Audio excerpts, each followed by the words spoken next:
Assalamualaikum warahmatullahi wabarakatuh. Welcome again with my channel, the Absurd Channel. Ya, kali ini kita akan bahas suatu model kelembagaan iptek dalam pembangunan pendidikan di Indonesia.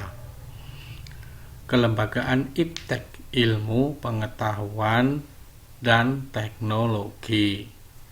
Ada ilmu pengetahuan, ada teknologi, dan ternyata itu di Indonesia lembaga-lembaganya juga sudah ada yang mengatur itu. Ada banyak lembaga di bawah naungan pemerintah maupun swasta.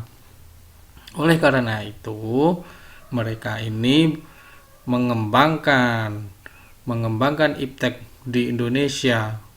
Kadang-kadang bentuk dari mereka adalah mendanai penelitian, mendanai pengabdian, mendanai sesuatu untuk overcoming problem gitu-gitu ya.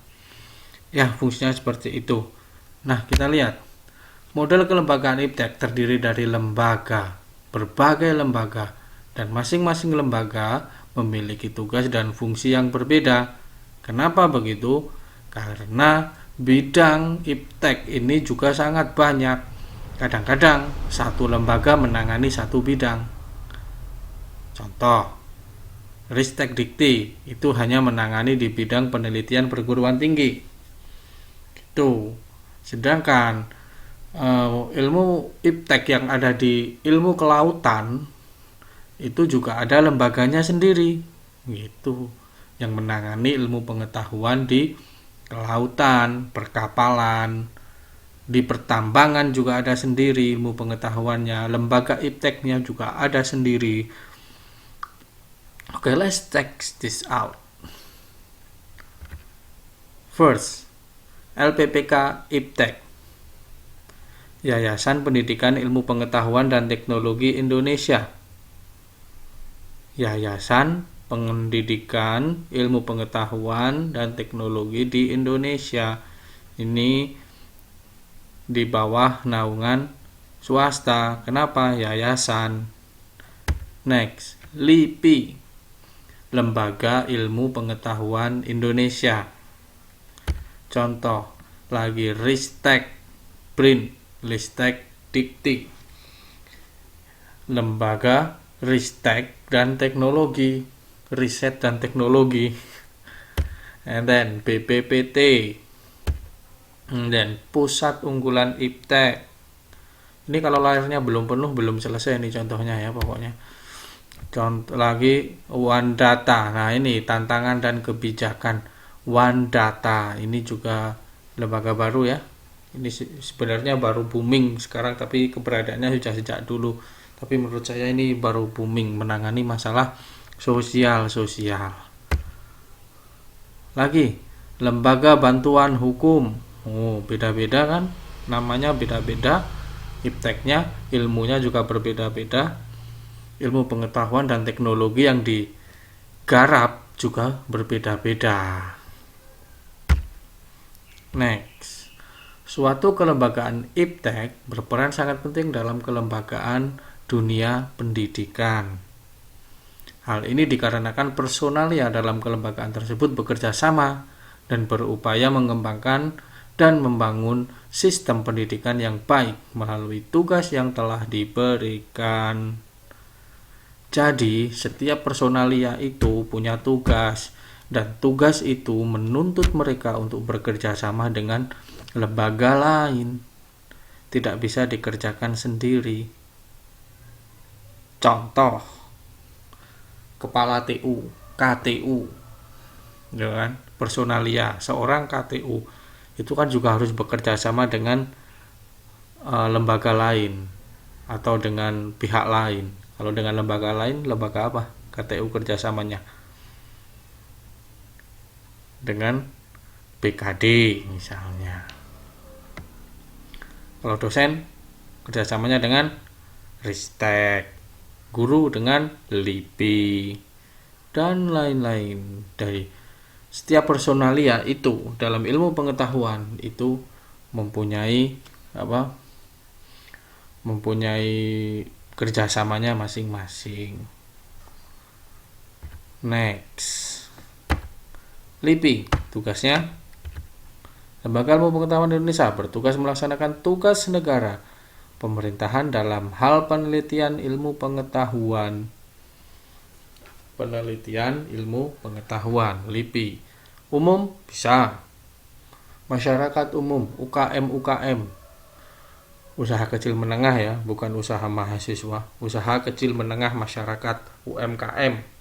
Itu masuknya ke LIPI bisa. Kalau sekarang ada lagi yang mirip mewadai UMKM, itu namanya Kementerian Perekonomian Industri Kreatif apa ya? Parekemenkraf. Nah, itu ilmu pengetahuan di bidang industri kreatif, usaha kecil menengah. Difasilitasi, mereka mendapatkan mengajukan proposal, kemudian mendapatkan dana untuk melakukan penelitian atau mengadakan fasilitas sarana prasarana untuk menunjang ilmu pengetahuan mereka yang jelas berdampak kepada ekonomi. Ristek BRIN jelas sekali. Kalau Anda mahasiswa, Anda dosen, ini sangat akrab dengan ini karena ini adalah kerjasama utamanya. Ristek BRIN, nama Anda tercantum di sini. Kadang Anda dapat dana penelitian, dana hibah dari sini. Oke. Pengembangan penelitian dan pengabdian kepada masyarakat melalui sekolah tinggi. Jadi hanya universitas saja dan sekelasnya. Universitas, sekolah tinggi, itu yang dapat dari Ristek BRIN, kerjasamanya sama Ristek BRIN. Kemudian KPPI, Komisi Penyiaran Indonesia, di bidang penyiaran. Ya kan? Kalau penyiaran itu tidak disortir, tidak diseleksi, tidak ada ilmu pengetahuannya, nah itu bahaya karena banyak tayangan yang berbahaya untuk anak-anak. Gitu. Makanya ada Komisi Penyiaran Indonesia yang menyeleksi tayangan apa saja yang patut dipertontonkan atau ditayangkan di Indonesia. Komisi Penyiaran Indonesia. Next, lembaga universitas, SMA, SMK, SDMK, mereka itu juga lembaga iptek, tapi mereka itu adalah ujung tombaknya, pelaksananya.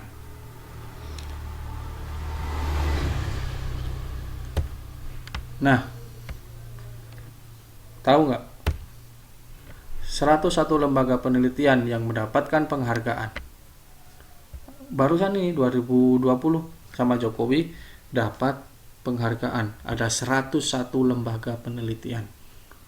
Oh, mau tahu daftarnya? Nih cek link di sini nih, ada linknya. Cek linknya, silahkan dibaca, copy paste, boleh. Cari datanya yang ada di situ, yang dapat itu apa saja, boleh. Ini saya juga dapat dari internet kok, dari berita, dari sido.com itu saya dapatnya. Ternyata lembaga iptek sangat banyak. Do you know that? Jika Anda tahu lembaga iptek yang sangat relevan, tahu nggak? 5 saja Mas, yang relevan dengan bidang Anda. Nah, kalau nggak tahu, yuk cari tahu. Kita kepo ya. Di bidang kita saja yang mendukung keilmuan kita. Namanya, fungsinya, bentuk kerjasamanya, dan cara mengaksesnya. Tuh, 4 poin yang perlu dicari tahu ya. Tugas kita itu. Semoga informasi ini bermanfaat buat semua. Bye-bye.